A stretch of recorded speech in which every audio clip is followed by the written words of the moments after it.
আমি সকলোৱে কেতিয়াবা নহয় কেতিয়াবা হ'লেও ট্ৰেইনত নিশ্চয় কৰবাত হয় নহয় আজি ভিডিঅ'ত ট্ৰেইনত উঠি এটা কাহিনীৰ দৰে মানে মই ট্ৰেইনত এটা কাহিনীৰ দৰে বনাইছো সকলোৱে মনোযোগেৰে চাবা এতিয়া ভিডিঅ'টো আৰম্ভ কৰি দিওঁ দেই আসাম ইণ্ডিয়া এডুকেশ্যন তোমালোকে চাই আছা আসাম ইণ্ডিয়া এডুকেশ্যন চোৱা দিছ দেই প্ৰথমে মই মোৰ নিজৰ কথা কৈছোঁ দেই চোৱা বাইদেউ ইয়াত কোনোবা আছেনে এই বুলি সুধিলোঁ বাইদেউ ইয়াত কোনোবা আছেনে এই কথাক আমি যদি হিন্দীতে ক'ব বিচাৰোঁ দিদি ইহা কৈ হে কিয়া নাইবা মেম বুলি ক'ব পাৰি মেম বা দিদি ইহা কৈ হে কিয়া এনেকৈ ক'লোঁ দেই তে ইয়াত চোৱা বাইদেউ বোলা শব্দটোৰ হিন্দীতে দিদি কোৱা হয় কিন্তু ইংৰাজীতে মেম বুলি কোৱা হয় সেইবাবে আমি হিন্দীত বা অসমীয়াটো মেম বুলি সম্বোধন কৰিব পাৰোঁ কোনোবা মানে কৈ বুজোৱাল দেই হিন্দীতে আছেনে মানে কোৱা হয় কাক হে কিয়া বুজি পালানে তাৰপিছত তেওঁ কি ক'লে চোৱা নাই বহিব পাৰে এই কথাক যদি আকৌ হিন্দীতে আমি ক'ব খোজোঁ তেন্তে কেনেকৈ ক'ম হা নহি হে বেঠ সকতে হে এনেকৈ ক'ম দেই তাৰ পাছত হা নহি হে বেঠ সকতে হে ইয়াত চোৱা সৰু শব্দবিলাকৰ অৰ্থ নিদিলেও হ'ব নেকি দি দিওঁ কেইটামানৰ দেই চোৱা নাই মানে কি ক'লোঁ হা নহি হে বহিব পাৰে মানে বেঠ সকতে হে বুলি ক'লোঁ দেই তাৰপিছত মই বেগটো চিটত ৰাখি ময়ো তাইৰ কাষত বহি গ'লোঁ এই কথাটোক মই বেগটো চিটত ৰাখি ময়ো তাইৰ কাষত বহি গ'লোঁ এই কথাটোক আমি যদি হিন্দীতে ক'ব বিচাৰোঁ আকৌ তেতিয়াহ'লে কেনেকৈ ক'ম मैंने अपना बैग सीट पर रखा और मैं भी उसके पास जाकर बैठ गया बुझी पालाने কথাটো मैंने अपना बैग सीट पर रखा और मैं भी उसके पास जाकर बैठ गया ইয়াত দুটা বাক্য একেলগে জোৰা লগাই কৈছোঁ দেই কথাটো মনত ৰাখিবা অসমীয়া আৰু হিন্দী দুটাও জোৰা লগাই কৈছোঁ দেই ইয়াত চোৱা মই বেগটো মানে কি ক'লোঁ হিন্দীত अपना बैग ইয়াত চোৱা মেনে এই শব্দটোৰ অৰ্থ অকল খালি মই দিছোঁ দেই অসমীয়াত তাৰপিছত চোৱা চিটত ৰাখি মানে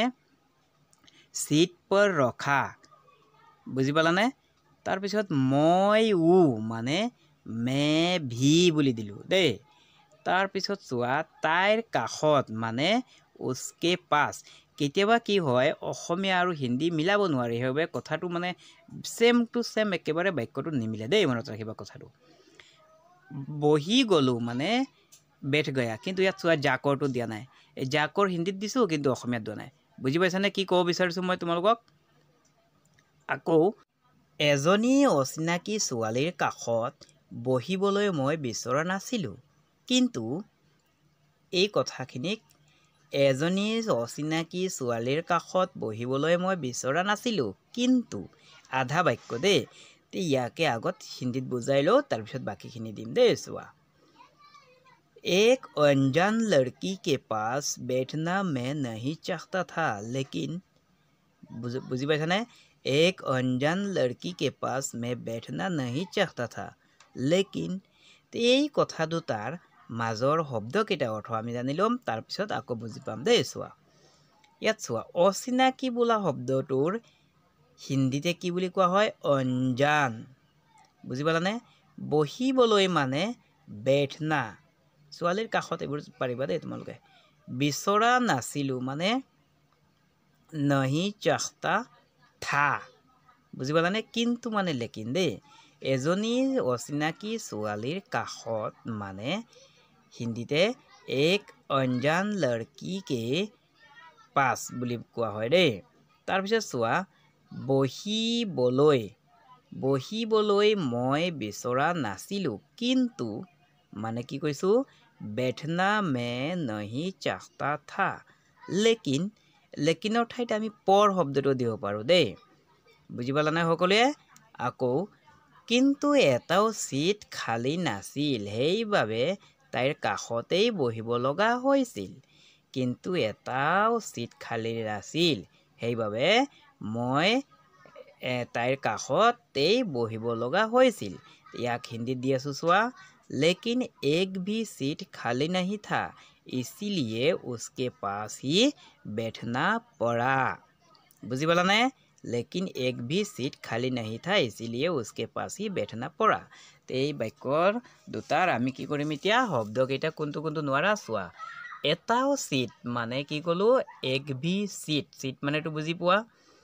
তাৰ পিছত চোৱা খালি নাছিল মানে হিন্দীটো কোৱা হয় খালি দে খালি नहीं था বুজি পালা নে তাইৰ কাষতেই মানে उसके पास ही তেই ই আছে নহয় অসমীয়াত কাৰণ হিন্দীতে হি লগোৱা হ'ল দেই বহিব লগা হৈছিল মানে বেঠনা পড়া বুজি পালা নে কথাটো এতিয়া তাই সুধিছিল মোক আপুনি ক'ত যায় এই বুলি তাই মোক সুধিছিল কাহিনীটো ইমান ইন্টাৰেষ্টিং লাগা নাই ন আচ্ছা চোৱা কাইলৈ আকৌ ভালকৈ নতুন কাহিনী দিম দেই এতিয়া চাই লোৱা এইটো আপুনি ক'ত যায় মানে आप कहाँ जाएंगे आप कहाँ जाएंगे ইয়াত চোৱা বাইচান্স কোনোবাই এইকেইটা শব্দৰ অৰ্থ নাজানিব পাৰা আপুনি মানে হিন্দীত आप বুলি কোৱা হয় ক'ত মানে কহা বুজি পালানে যায় মানে जाएंगे মানে এইটো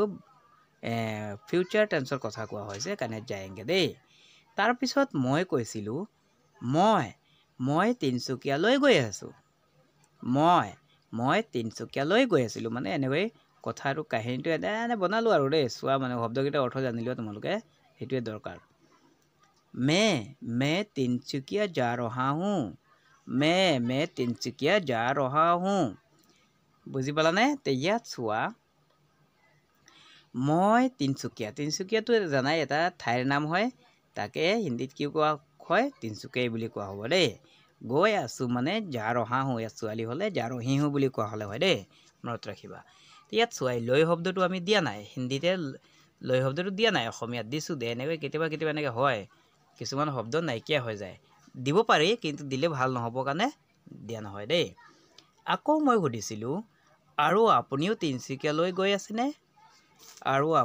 তিনচুকীয়ালৈ গৈ আছেনে মানে অচিনাকি ছোৱালীটো এইভাৱে মই তুমি আপুনি বুলি কৈছোঁ দেই কথাটো মনত ৰাখিবা এনে আৰু মোৰ নিজৰ কথা কৈ এটা কাহিনী বনালোঁ আৰু দেই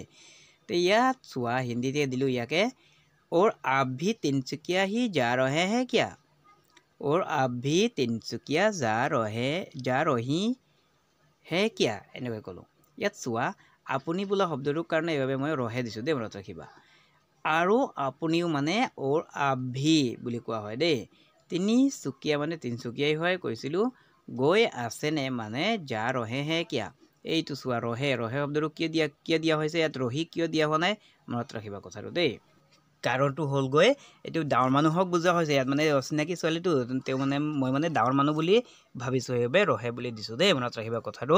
গতিকে আজি দীঘল নকৰোঁ মোৰ মনটো ইমান ভাল নহয় এই কামটো হোৱা নাই যে মই ডকুমেণ্ট ইমান আপলোড কৰি দি আছোঁ যোৱাকালি কৈছিলোঁ মই তোমালোকে আশীৰ্বাদ কৰা সকলোৱে যাতে মোৰ কামটো হয় মানে ইউটিউবে মানে মোক ডকুমেণ্ট বিচাৰি আছে মই ইমান আপলোড কৰি আছোঁ তথাপিও আপলোডেই হোৱা নাই এইটো কি হ'ল বা সেইবাবে মানে ইমান ইণ্টাৰেষ্ট লগা নাই মনটো ইমান বেয়া লাগি আছে তথাপিও সৰুকৈ ভিডিঅ' বনাই দি আছোঁ আৰু দেই তোমালোকৰ কাৰণে এক্টিভ থাকিবলৈ গতিকে বেয়া নাপাবা আজি ইমানতে সামৰি মাৰিছোঁ দেই